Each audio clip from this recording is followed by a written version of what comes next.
Hello everybody, welcome to my review of Beacon Pines. Now this is a much anticipated game and I've covered it a couple of times on this channel as an upcoming one to watch. Well, it's finally here and Fellow Traveller, who are the publisher, kindly sent me a review copy so I could tell you guys all about it. Let's check out the trailer.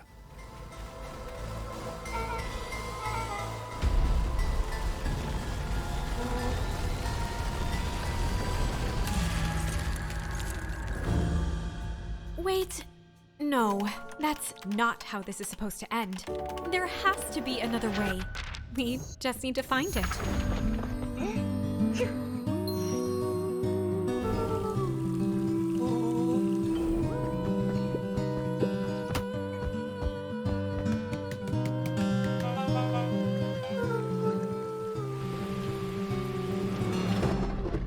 Welcome to Beacon Pines.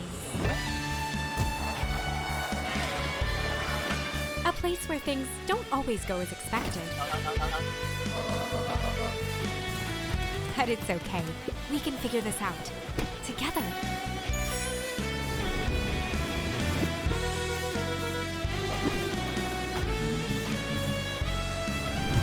I don't yet know how this story ends. But I do know one thing. This is a story about change.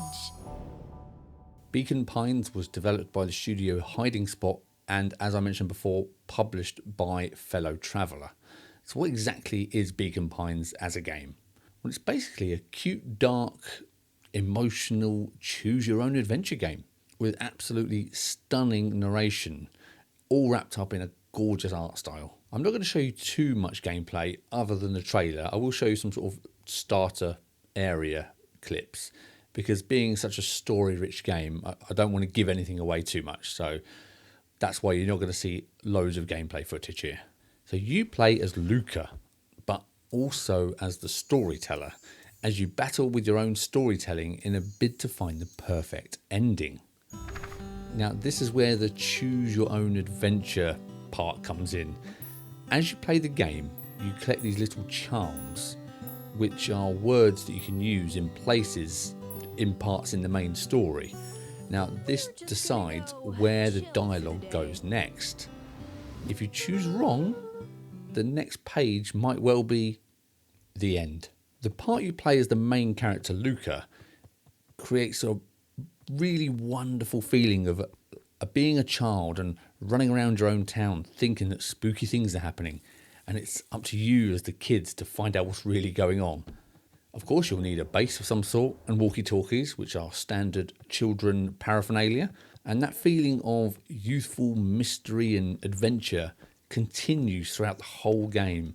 It's got humour, mystery, emotions, and it does a really great job in touching some real-life turmoils regarding friendships, loneliness, and loss. They've also done a great job in making you as the player feel part of this little friendship group, where you have the different personalities of friends, all with their own lives and sort of problems going on that maybe you don't always see. And it's that feeling that really draws you in, and it's such a warm-hearted feeling to be part of this little friendship group. It's really lovely.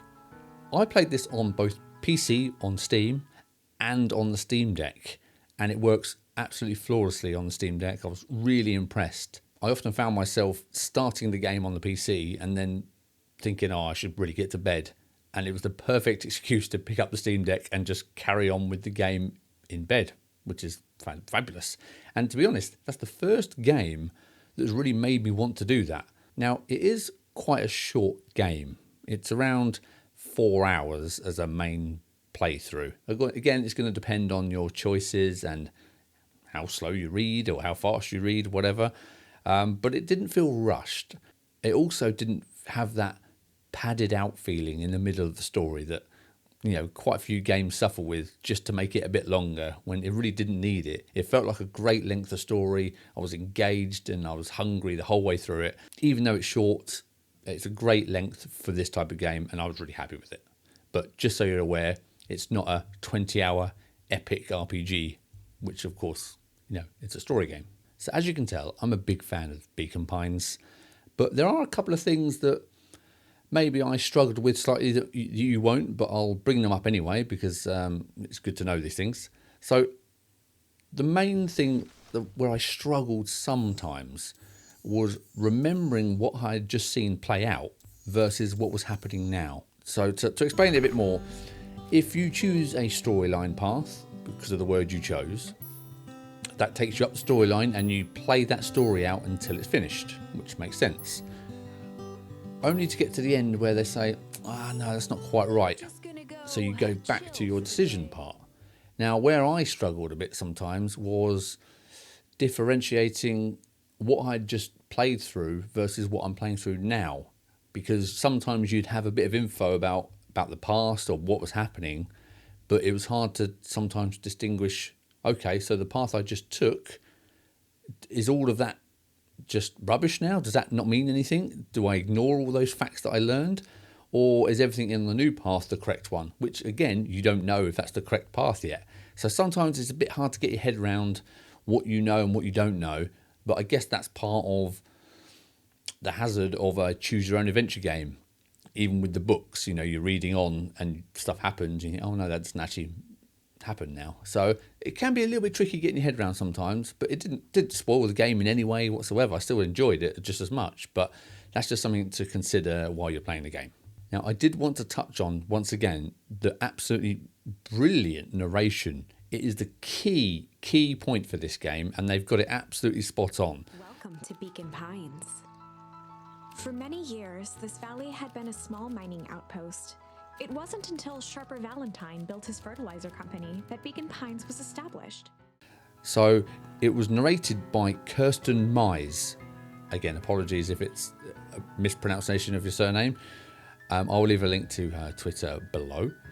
And she delivers, as you can hear in the trailer, a really engrossing performance, which is absolutely key for such a story-rich game. And I just loved hearing her voice through the drama and the emotion. She does a wonderful job, so bravo to you. Beacon Pines is available on PC via Steam, Xbox and Switch from the 22nd of September 2022, and I personally highly recommend you pick it up, and please let me know if you do, and enjoy the game, enjoy the story. I'll see you next time. Goodbye.